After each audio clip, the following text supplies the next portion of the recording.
All parishes have had cases of dengue reported. Confirmed cases were detected in Kingston and St. Andrew, St. Thomas, St. Catherine, Westmoreland, Portland, and St. Anne.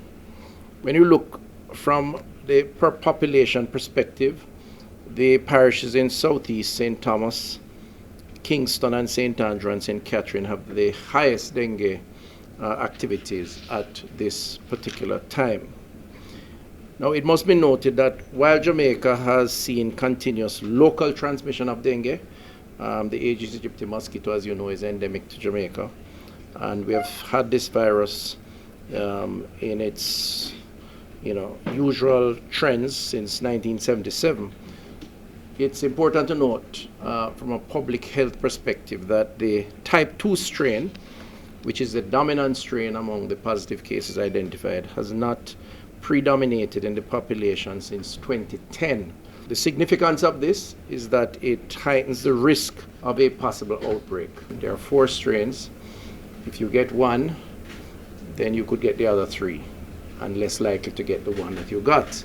In this instance, because of the long period since we have identified the strain 2, the likelihood, particularly of the younger population, being at a higher risk is greater. Part of the call from the Ministry of Health and Wellness is to encourage parents to treat children who have a fever with paracetamol and to avoid aspirin and aspirin-like medications such as ibuprofen. The Ministry of Health and Wellness continues to encourage Jamaicans to, of course, do the traditional response, effective response, which is to search for and destroy mosquito breeding sites in and around the home, the school, communities, and to protect themselves from the possibility of being contaminated by the dengue virus. Fogging and treatment of breeding sites have been intensified, with fogging activities extended to 7 days per week. Among the actions that are going to be and have begun is additional funding to support things like bulky waste and some drain cleaning based on where the vector index, is that what we call it, is highest, where the Aedes aegypti has been detected in communities, low-lying areas where water is present, even in the drought. The National Health Fund has allocated 200 million to support that activity.